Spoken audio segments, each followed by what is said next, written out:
Assalamualaikum warahmatullahi wabarakatuh. Nama saya Selvi Fitriani, mahasiswa UT S1 PGSD.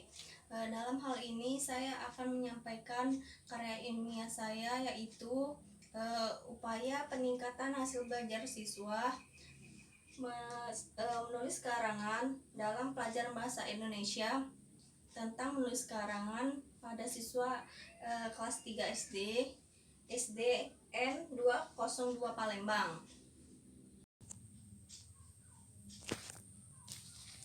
Baiklah, di sini ada abstrak yang mana berisi latar belakang masalah, kemudian tujuan penelitian, ada siklus 1 dan siklus 2.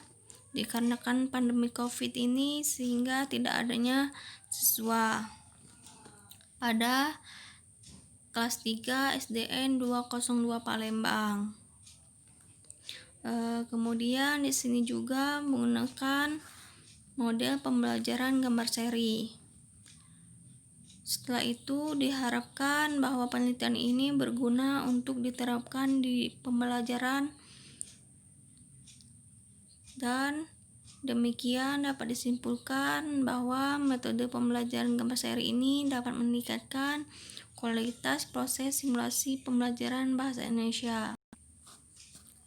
Adapun yang akan dibahas yaitu pertama pendahuluan, kedua kajian pustaka, ketiga pelaksanaan penelitian perbaikan pembelajaran, yang keempat hasil penelitian dan pembahasan, dan yang kelima simpulan, saran, dan tindak lanjut.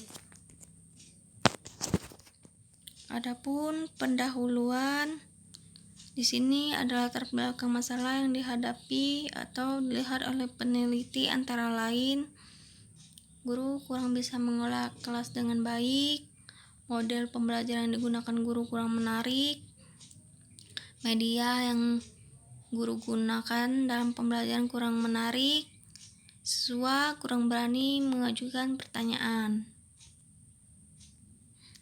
Adapun rumusan masalah bahwa apakah metode gambar seri ini dapat meningkatkan proses pembelajaran.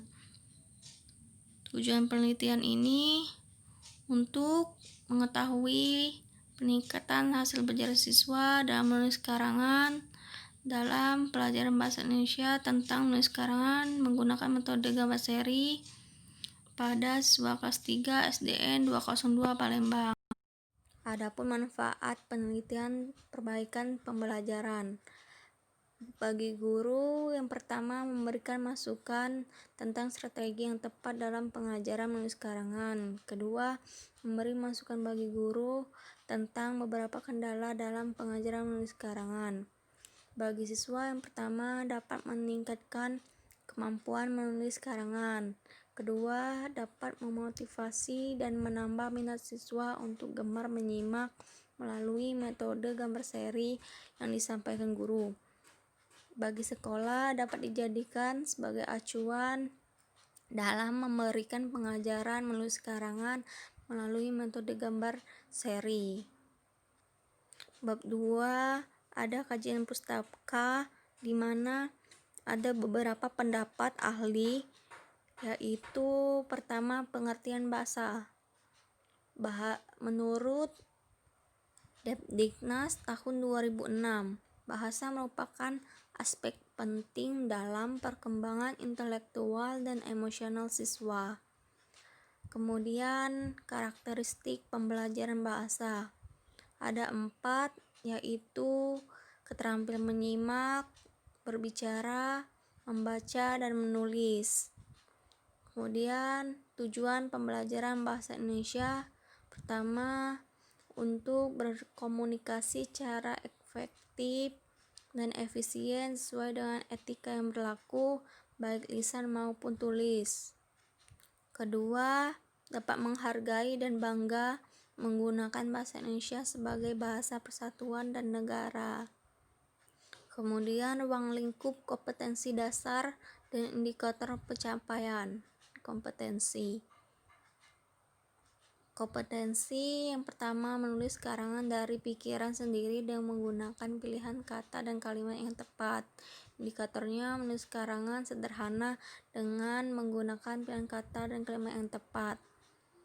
Kedua, menulis karangan berdasarkan rangkaian gambar seri menggunakan kalimat yang makin kompleks, dan indikatornya menyusun karangan berdasarkan gambar seri. Kemudian ada metode pembelajaran gambar seri. Menurut Sapri dalam Hasnida tahun 2011, gambar seri merupakan serangkaian gambar yang terdiri dari 2 hingga 6 gambar yang menceritakan suatu kesatuan cerita yang dapat dijadikan alur pemikiran siswa dalam mengarang. Kemudian langkah-langkah metode gambar seri: yang pertama, guru mempersiapkan gambar.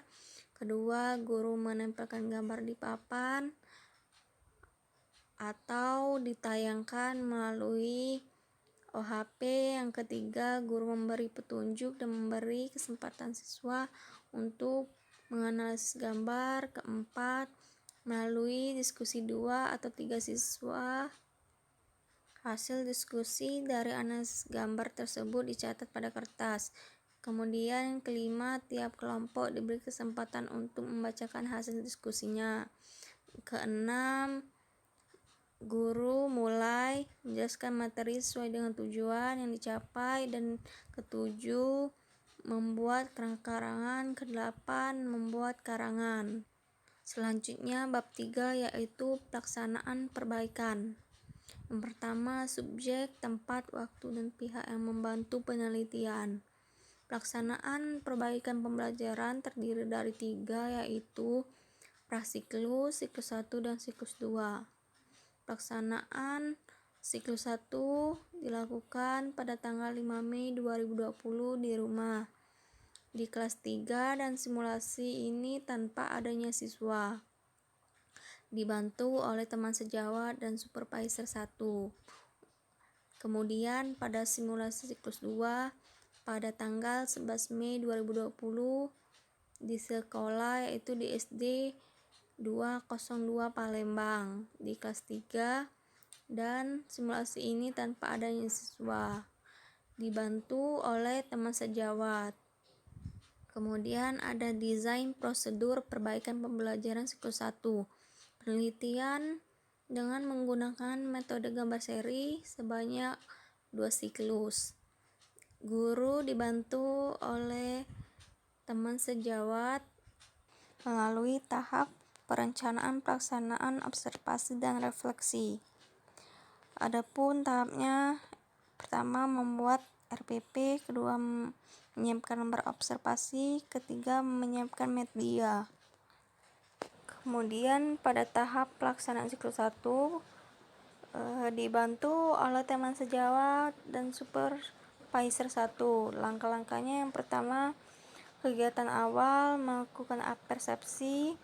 Kegiatan inti menjelaskan materi pelajaran sesuai langkah-langkah metode pembelajaran. Yang ketiga, kegiatan penutup, yaitu membuat kesimpulan.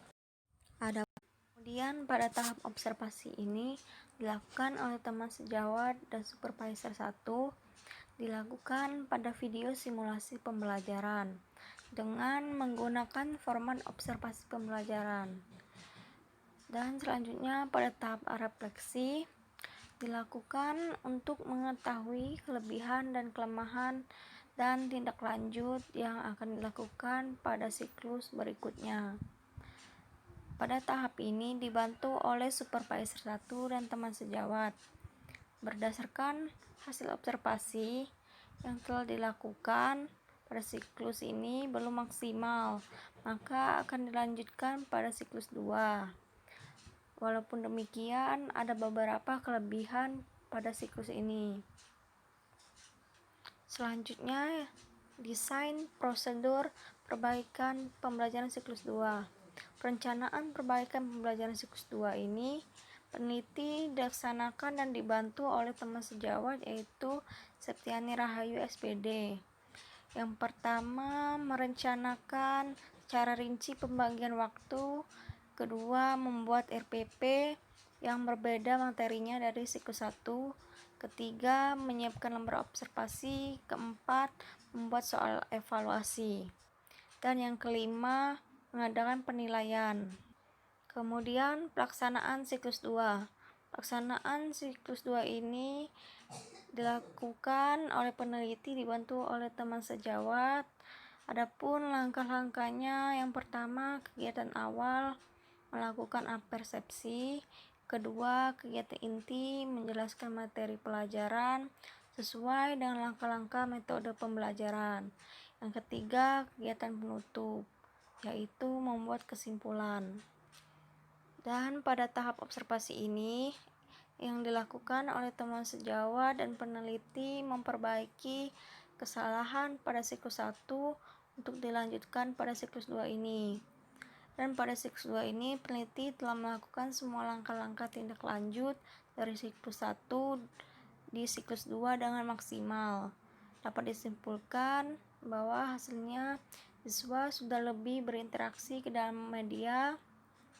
Kemudian membuat kesimpulan sudah melibatkan siswa dan guru sudah bersemangat.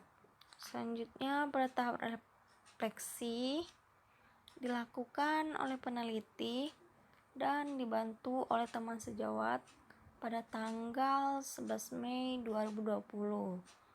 Berdasarkan hasil observasi yang dilakukan, dapat disimpulkan bahwa hasil peneliti telah melakukan semua langkah-langkah tindak lanjut dari siklus 1 pada siklus 2 ini dengan maksimal, dan pada siklus 2 ini sudah selesai dan tidak dilanjutkan pada siklus selanjutnya. Kemudian ada teknik analisis data. Ada dua, yaitu yang pertama teknik analisis data kuantitatif. Untuk menganalisis data tingkat keberhasilan siswa setelah proses pembelajaran pada tahap prasiklus dengan menggunakan statistik sederhana untuk menilai ulangan tes dan ketuntasan belajar. Kedua, teknik analisis data kualitatif untuk menganalisis data observasi yang dilakukan oleh teman sejawat dan supervisor 1 dengan menggunakan lembar observasi pada siklus pertama dan siklus kedua. Pelaksanaan siklus 1 dibantu oleh teman sejawat dan supervisor 1. Adapun langkah-langkahnya, pertama kegiatan awal, kegiatan inti, dan kegiatan penutup. Kemudian pada tahap observasi ini dilakukan oleh peneliti dibantu oleh teman sejawat dan supervisor 1 pada tanggal 5 Mei 2020. Pada tahap ini peneliti mengamati video kegiatan simulasi siklus 1 dan menelaah komentar dari teman sejawat dan supervisor 1. Hasilnya dengan menggunakan lembar observasi. Tahap refleksi, yaitu kelebihan siklus 1. Yang pertama, media yang digunakan sudah sesuai dengan materi yang diajarkan. Kedua, sudah ada interaksi dengan siswa, dan media yang digunakan sudah menarik. Selanjutnya, kekurangannya, tidak ada penjelasan identitas mahasiswa, kurang memberikan motivasi kepada siswa. Dan tindak lanjutnya, sebaiknya untuk siklus selanjutnya harus menjelaskan identitas. Kedua, guru harus lebih bersemangat. Kemudian ada deskripsi hasil penelitian perbaikan siklus 2. Pelaksanaan simulasi siklus ini pada tanggal 11 Mei 2020 di sekolah, yaitu di kelas 3 tanpa adanya siswa. Dibantu oleh teman sejawat. Adapun langkahnya, yang pertama tahap perencanaan siklus 2. Yang pertama merencanakan lebih rinci waktu kegiatan. Kedua, membuat RPP. Ketiga, menyiapkan lembar observasi. Keempat, membuat lembar observasi. Pelaksanaan siklus 2. Penelitian ini dibantu oleh teman sejawat. Langkah-langkahnya, yang pertama kegiatan awal, inti, dan penutup. Kemudian pada tahap observasi, kegiatan ini dilakukan oleh peneliti dan dibantu oleh teman sejawat pada tanggal 11 Mei 2020. Pada tahap ini, peneliti mengamati video kegiatan simulasi siklus 2 hasilnya dengan menggunakan lembar observasi. Kemudian pada tahap refleksi, dibantu oleh teman sejawat dan peneliti sudah melakukan semua langkah-langkah tindak lanjut dari siklus 1 ke siklus 2 ini dengan maksimal. Adapun kelebihan siklus ini, pertama, media yang digunakan sudah sesuai dengan materi yang diajarkan. Kedua, sudah ada interaksi dengan siswa dengan baik. Ketiga, menggunakan media gambar yang menarik. Keempat, sudah membuat kesimpulan melibatkan siswa. Kelima, sudah bersemangat dalam pembelajaran. Selanjutnya, bab 4. Yang pertama, pembahasan hasil penelitian simulasi perbaikan siklus 1. Berdasarkan observasi yang dilakukan peneliti dibantu oleh teman sejawat dan supervisor 1 pada tanggal 5 Mei 2020. Pada tahap ini, peneliti mengamati kegiatan simulasi dalam proses kegiatan pembelajaran serta melakukan penilaian terhadap proses simulasi. Hasilnya ialah peneliti sudah menjalankan langkah-langkah pembelajaran sudah berurut, yaitu pembuka, inti, dan penutup, menyiapkan media pembelajaran, menerapkan kegiatan sesuai dengan metode. Namun masih ada beberapa hal yang harus diperbaiki, yaitu guru harus lebih bersemangat dalam pembelajaran dan lebih meningkatkan pembahasan hasil penelitian simulasi perbaikan pembelajaran siklus 2. Kegiatan observasi ini dilakukan oleh peneliti dibantu oleh teman sejawat pada tanggal 11 Mei 2020. Pada tahap ini, peneliti mengamati video kegiatan simulasi siklus 2.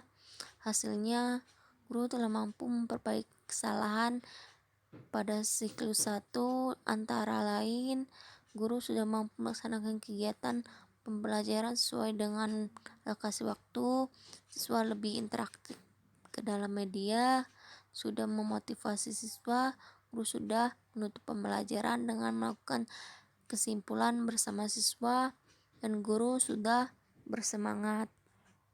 Bab 5 yaitu simpulan, saran, dan tindak lanjut. Simpulannya bahwa dalam meningkatkan kualitas proses simulasi pembelajaran pada materi menulis karangan berdasarkan simulasi siklus 1 dan 2, adapun kelebihan dan kekurangannya.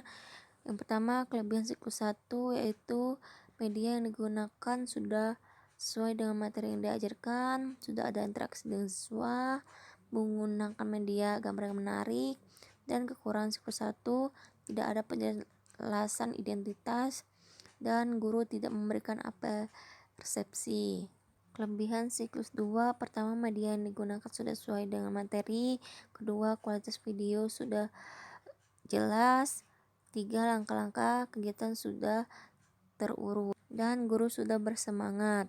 Sarannya untuk guru sebelum melaksanakan pembelajaran harus membuat persiapan yang matang dengan menyusun rencana pembelajaran yang sistematis.